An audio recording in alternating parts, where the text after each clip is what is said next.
At 4 p.m. All trustees are present, and if we could all stand for the Pledge of Allegiance. I pledge allegiance to the flag of the United States of America and to the republic for which it stands, one nation, under God, indivisible, with liberty and justice for all. Okay, and we will move on to approval of the agenda order. Move to approve the agenda order. I will second. I have a motion by trustee Garrison and a second by trustee Candelaria Orr. Preferential is not here. All in favor? Aye. Opposed? And no one is absent. Okay, discussion action. Board applicant interviews and possible action to provisionally appoint selected applicant to the governing board vacancy.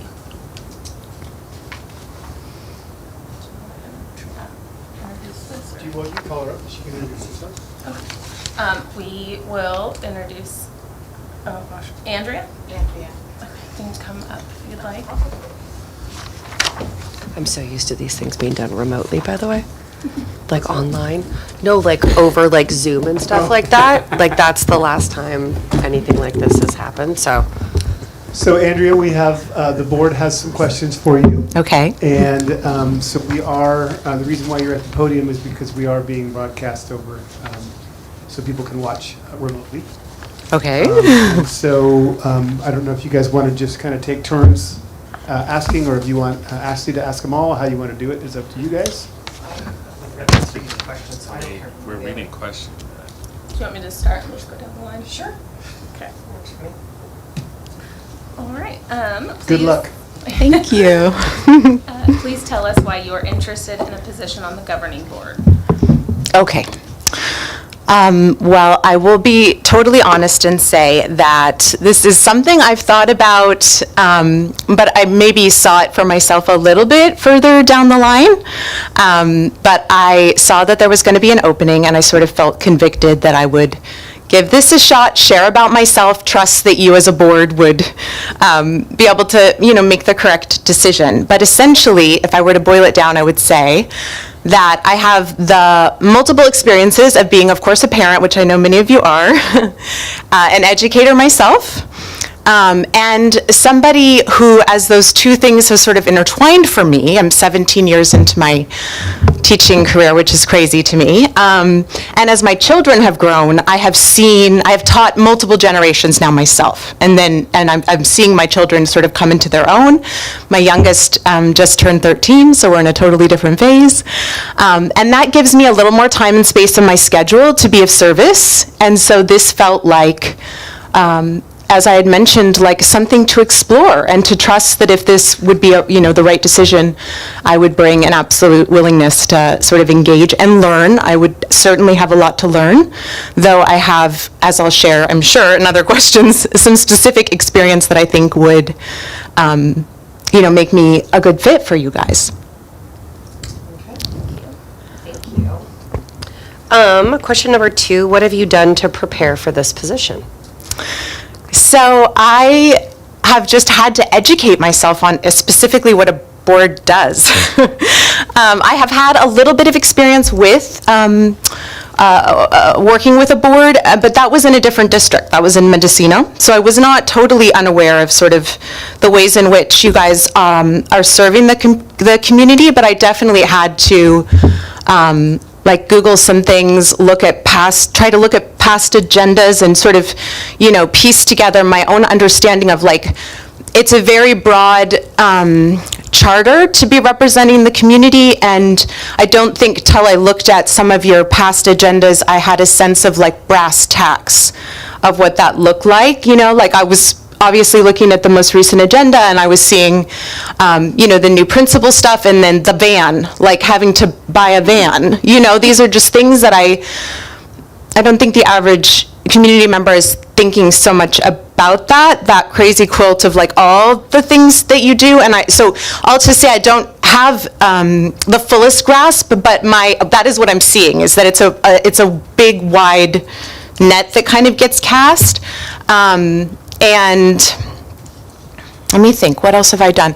The other useful thing that I think this did was, it did make me think about my skill set.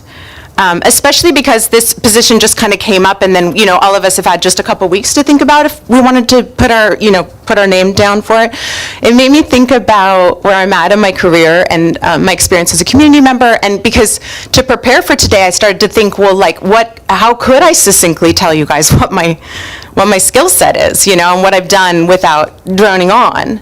I do think that was a useful sort of period of reflection, and it did make me think, more clearly about, what I could offer, essentially, where I might be able to fit in. But I'm not going to lie, looking at the agendas was, it looks like a different language. I'm sure you guys had that experience looking at it, and, and I've served on a lot of academic committees, but it's very different, I can see, and I say that quite humbly. I know there'd be a learning curve, for sure. Thank you. Please describe the two best attributes that you would bring to the board. The two best attributes.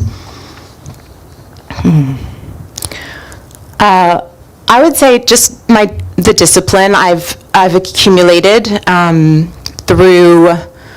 I've had lots of different ways I've served, that I feel proud, when I was reflecting on it as a community member and as a parent, and then, and through my work. And I think that if you would see my CV, or you would hear me sort of explain what I've done so far, the discipline of showing up, even while raising kids, which I know you'll understand, is something I'm proud of. That it looked different in different years, but I've always had an element of service, and I certainly was raised by a school teacher myself with an ethos of service, and my heart is humble in that sense of I don't think that I approach it with an ego. The desire to be of service and the discipline to be of service, but I've certainly served enough to see the variety of different humans that are drawn to service roles. So I feel pretty proud of that. That anything I've been a part of, I've served from that place for sure. The other thing that I feel is an attribute that I'm proud of is I'm quite well educated and convicted about ed tech, just because I'm a parent, but also because of the huge sea shift in my career, which has been that I started teaching millennials who did not grow up with screen time in the form of social media or personal devices, and I have ended by teaching students who have. And so I read a lot about that just in my own interest, my own conviction, and also to make decisions for my kids, That's the main reason I got into that. And that has intersected in terms of how I've served in my career in higher education, for sure. But like I said, my heart is, I see the students, I said this in my letter, but the students that graduate here, there's a summer between when I get them, if they come to me, right, when they're in my chairs, and I'm teaching them first year composition. So I do think I see that trajectory, and I see that there's not a lot to do at my level, to be honest with you. So much of it happens here at Washington and at the very beginning. And so I think that my personal education around that I would hope it would be useful, in certain capacities of what you guys do. Thank you. Let's see. What was the most difficult decision you've made, and how did you approach it, and what was your thinking? So it's in my life. However you. Or I can take it however you want to take that question. We're going to get so into it. No, my first thought is career. I know. Okay, one sec. Of course, in my personal life, many difficult decisions, but I do think maybe most pertinent would be a career decision, just because since I am in education, it does maybe speak to this, and that was that when I went to grad school and I I wanted to be a teacher, I wanted to be an English professor, mainly because I loved English and there are not a lot of jobs. If you love books, there are not a lot of jobs. And so I thought that I had a fantasy of what it would look like, and I thought I would research and write books, like this was part of the fantasy, and I would live in San Francisco, and it was going to be, rigorous and all this stuff. And I got married, and I did start teaching at college, and when I had kids, I had to make the very difficult decision of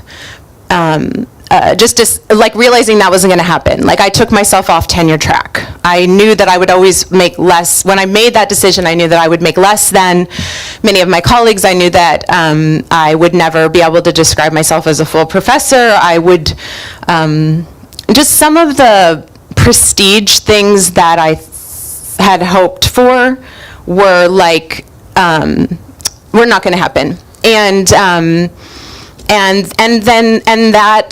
that no one was going to like congratulate me for that too. And at that time in that career, it's not very child friendly. And so I knew that my choosing my quality of life and my moral, my values that I wanted for myself, that was just going to have to be enough, because those other pieces like weren't going to happen, and I would have my whole career, and I just wasn't going to have that. And the truth has been that there hasn't been time to write, and I don't have a book under my belt, and maybe I will someday still, who knows. But my life has looked, different, as happens for everybody. And my identity has had to radically shift around that. Thank you. What do you see as the basic purpose of public schools? What is the role of the Board of Trustees in the fulfillment of that purpose? The thing that comes to mind with the basic purpose of public schools is that they're the great, I believe they are the great equalizer. And I think they are, I don't have the right word for this, but it's like, they are the great equalizer, and they ought to be the catapult, or like they ought to be the mechanism by which any child can pursue a meaningful life. And they ought to prepare students for a variety of ways they can have a meaningful life. And that is definitely something I feel strongly about, because I do see teaching college a lot of students who incur a lot of debt and unhappiness because no one has taught them about other options, and no one has really looked at them, and been like, and that this is complicated, because for families, rightly so, higher education is prized. And it ought to be, I think that when a student graduates from this school, higher education should be on the table for everyone. That would be the ideal. That would be the vision. And they can choose. And I think that's what families want fundamentally, wherever they're at, however much they can give or participate. I think that if you asked most families, they would say they want all those options at the end, including higher education, which is the more rigorous academic path and certainly requires more rigorous preparation. Did I answer that fully? I feel like, was there a second Role of part? the The role of the board. Oh, I'm sorry. So my understanding is that the role of the board is representing the will, for lack of a better word, or the feelings of the community around that. So I would say, like when I said, I think most families feel like that, I would imagine that the role of the Board of Trustees is to collect data from the community, to listen to the community, to make themselves available to the community, such that they are representing the will of the community, or the desires of the community. Thank you. Yes, thank you. Going on to the next question, what is your vision for education in this community? This would definitely be tied into my feelings about ed tech. I feel like I kind of just said my vision, like broadly speaking, what I just said about my beliefs about what a public education or what public schools are meant to represent is the vision, like the great equalizer and the mechanism by which multiple paths to a meaningful life become possible for any child that moves through the system. That's the basic part of it. The challenge that we're up against is the incredible fragmentation of attention and the ways in which educational tech, which can be very helpful, has accelerated past a pace that I think most teachers would tell you they find useful or, fully thought through. And I think this is a hairy issue because it has its roots in the family for sure, and family agency and family freedom. But one of the reasons I feel so convicted about it is because it is the lower economic status students that suffer the most. And we have enough data to say this unequivocally. It's affecting their attentions, and it's also, we're realizing, affecting their health, right? So my vision would be one in which I would love to see more conversations around what the community wants. My perspective is certainly shaped by my job, my own desire to educate myself, and in many ways my privilege to do both those things. I wouldn't know exactly what the community wants for that, but I feel like when I have conversations, like I was just at my son's track meet, I feel like what I hear is that there are more people that feel like that. And that feel like there's work to be done there, even though that's probably like multi-decade work and just one piece. But like the thing that has me standing here is I would love to be a part of having that conversation. And even if I didn't get this seat, I would love to know those conversations were happening, and I would try to find a way. You know what I mean? Like, above all the other issues, important issues. Thank you. Okay. Please identify a recent board decision that you felt strongly about and describe how you would balance community concerns, student needs, state and federal law, staff considerations, and your personal value and beliefs to determine how to vote on an issue. This is a big one. Like I said, I dove in, but I can't recall. I definitely wasn't on your Zoom meetings, like full personal disclosure on that. I can speak about, I won't bog down in this a little bit, but I'll just share that when I said at the beginning I've had a little bit of experience with the board, like I know a little bit of how it works from this side, from a community side, and that was when I was a volunteer in the creation of a charter school in, as I said, Mendocino County. Again, without getting too into the weeds, I was, I saw we were advocating to add additional grades to that charter school, and we did not have the attendance data or the testing data that that board felt comfortable with at that point. And so we made our presentation, and we made our case. Lots of parents came. It was really emotional, and the board wound up voting against it, saying we're willing to reassess in 6 years or so. Well, it was a long period, right?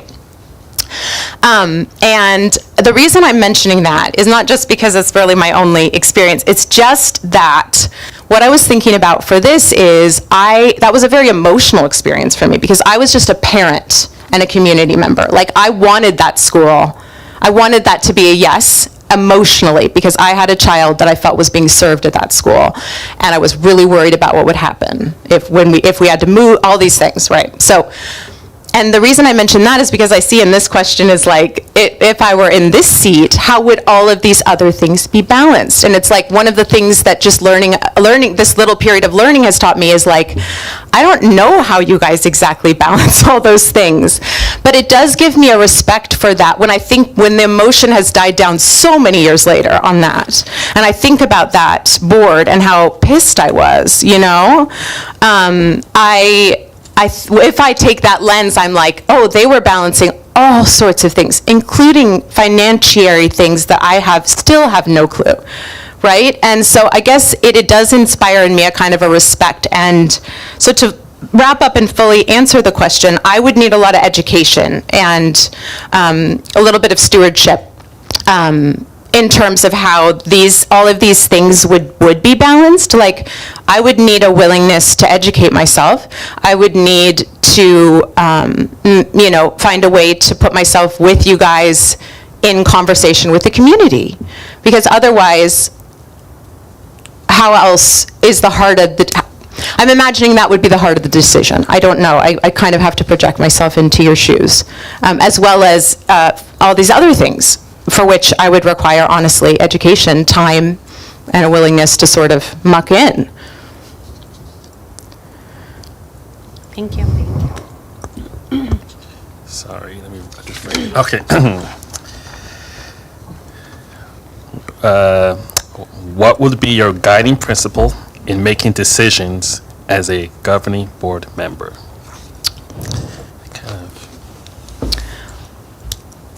At the risk of belaboring myself, I think that it would be those twin pieces of sort of educating myself, so looking at data and listening to the community.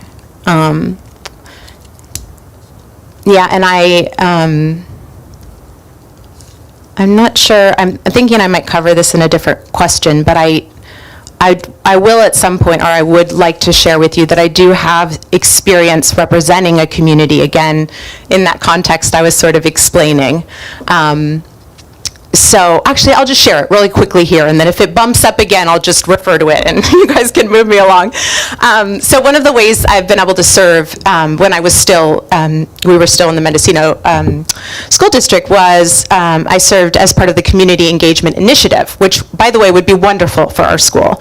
But basically, to be very brief, the Community Engagement Initiative is run through California. It's a grant any school district can apply for, and then you put together a team which essentially is meant to represent the community in a little more diversity than you might get at, say, whoever is privileged to come to a board meeting. So you're looking for business owners, parents, of course, are going to be there, students are going to be there, and then you're just looking for, like, this was Hopland, so we had, like, a sheep farmer, and we had a tribal elder from, so, and then you have administrators, the principal would be there, and the teachers would be there. So if you think about it, you just kind of have everybody. And it's a multi-year process where basically you get training, education, a small stipend, and traveling to online. We meet for online meetings, and you get training, and then you travel to conventions. And the whole purpose of it, and the thing that I think might be useful for me to be with you guys, it was all around the first SLO, or not, it wasn't a student learning outcome, but the first, school learning outcome was teaching schools to have difficult conversations. That was like, we spent like half a year on that, on like, how can schools have difficult conversations? Because what I have seen just privately, and what I saw, through that training, is like, when difficult stuff happens, it's always going to be difficult, but there's always a big chunk of the community that is not going to show up for that for a variety of reasons. Lots of times because they're scared, they don't feel smart enough, they don't have time, they're working multiple jobs. And then in my experience, there's always some real squeaky wheels who have to be heard too, of course, but who can really monopolize and take the air out of things. And so such a big part of this training and things that I learned was, I think, might help, because it was really about how can schools get creative to hear from the community. Like, if all you're ever offering is just the one meeting where you're going through the school data and nobody's ever showing up for that meeting because you're calling it by an acronym and most people don't even know what that acronym is and might not even see that email, then a school ought to realize there's a different ask, that like what would work for the community to present that data. It might always be a sparse, a group of people that come out, but that training for me was just so generative. It was like, and as part of that, I was able to serve in different capacities. So I guess I would say that, oh my gosh, will you guys remind me of the question? I'll wrap back around to it. Which one were we on? I think you're answering it properly, but It's just guiding principles in making Oh, decisions. okay. I'll land the plane. Okay. So what I wanted to say is that my guiding principle would definitely be education, listening to the community, and what I was trying to say was just that I do think I've been privileged to get some training in terms of, ideas for and best pedagogy around engaging with the community. And I think being fearless around, trying to think of a different way if the way you've been doing it is not working. Thank you. Number 9, how can a board know if its goals are being accomplished and its policies carried out? So I think there's a variety. I would imagine there's a variety of ways. I'm sure you're looking at the data, and I'm definitely going to say the data, because although that is understandably like a multi-pronged larger thing to say, right? Because principals and, administration, all of that stuff I understand is a huge piece of that, but I'm going to imagine you're looking at the data. And then it would be my thought that there are different ways you can solicit feedback from community members. For example, as part of this training that I underwent, we literally made a paper survey. First, we tried an online survey, got very little engagement. And then we made a paper survey, and we passed them out at school drop-off and pickup. And we got 38%, which doesn't sound like a lot, but was much, much more than what we were getting. And that was a satisfaction survey at the end of a school year, right? Where it was anonymous, and we said, you can hand this to anybody, you can bring it back, don't bring it back if you don't want to bring it back. So I think I'm going to imagine there are a variety of ways we could solicit information from the community. But it would be those two things, like looking at the data, look how students are doing in a variety of ways. I would hope socially and also educationally, and then soliciting feedback from the community. Okay, and our last question, what questions do you have for us to help you to prepare to take on this commitment if chosen? I was curious about so I understand that you're representing the community, and I was curious about,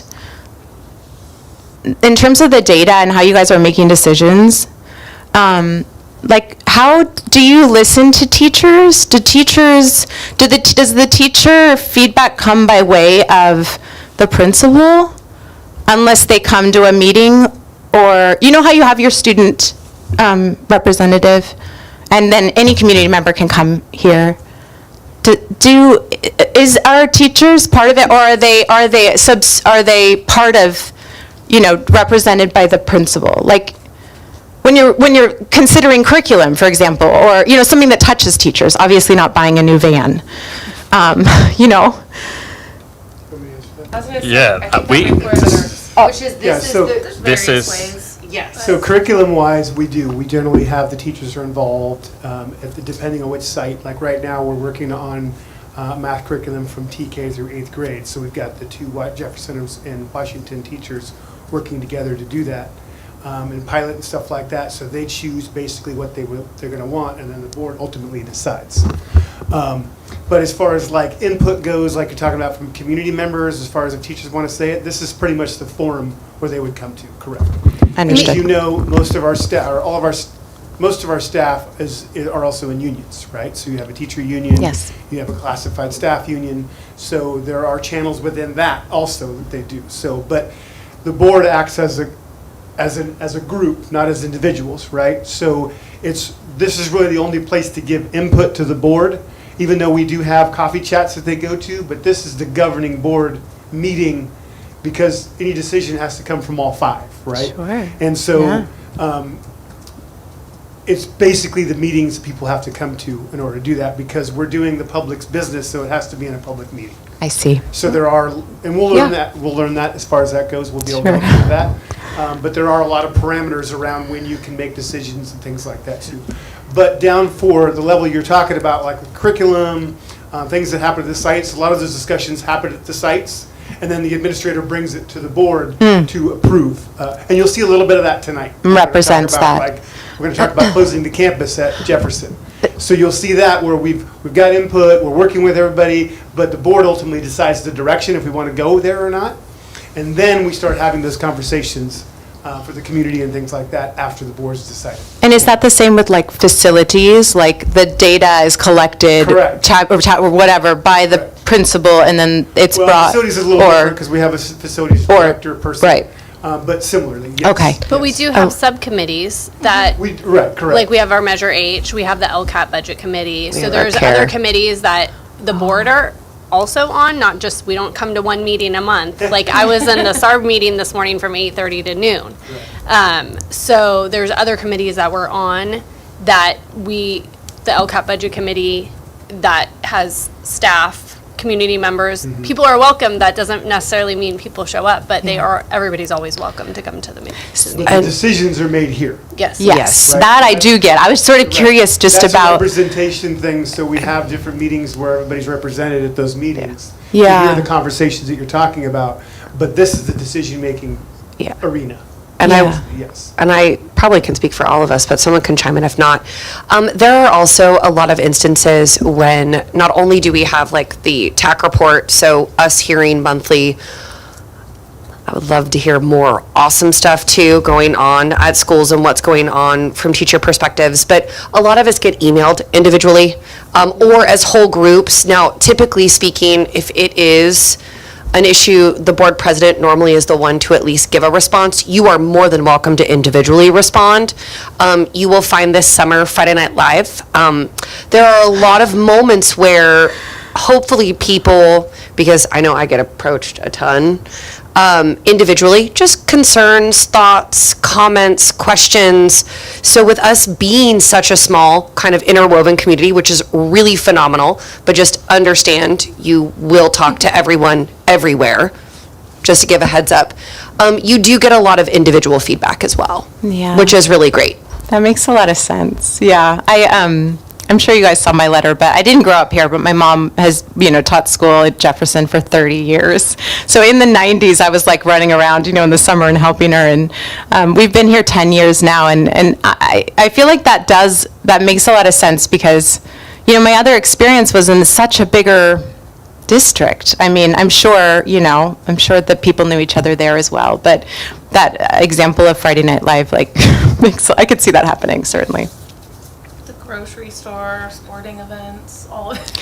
Yeah, that's pretty awesome. Yeah, yeah. No, I think that's awesome. That's like community data, right? Yeah, that was my question. I just wasn't sure how that came in or if it came in, so that answers it. Thank you very much. Thank you. Yeah, thank you. Well, like we said, all the awkwardness is gone. There's no deliberating. You're it. We're gonna, Gotta make a motion. Welcome. I guess we have to Okay. make a motion. And I want to make sure, oops, Can I get a excellent. motion to appoint? Well, hold on though, there's a few housekeeping items. So, Okay. is anybody related to Andrea? No. You don't see a resemblance? Because the Oh, I only needed that, stipulation Noah. is you Thank can't you. have relations on the same board. Yeah. So I'm assuming that's not the case. No. No. Friends is different, that's totally different, but there has to be some sort of communication there, so, okay. We can check that box off. Okay. Again, the assumption is you have to live within the district, which I'm sure you Yes, do. yeah. And you are able to hold an office, obviously. Yes. Otherwise, she wouldn't be here, but we do have to make a motion and vote on it as well. Okay. I'll make a motion to appoint, Andrea Kellogg, it's Shriner. It's Andrea Schreiner Kellogg. I think Oh. it got inverted on the That's- agenda, so yep. just to make a little note. Okay. Yeah, Perfect. So Andrea Shriner Kellogg. perfect. As our appointed board trustee. I'll second. Okay, and we have a motion by trustee Candelaria Ort and a second by trustee Ogamian. Preferential is not here. All those in favor? Aye. Opposed? And no one is absent. Yay. Thank you. We have to do your oath of office. Now we will move on to the oath of office. Well, don't we Here. just stand? below. She's got to stand and raise her Yeah.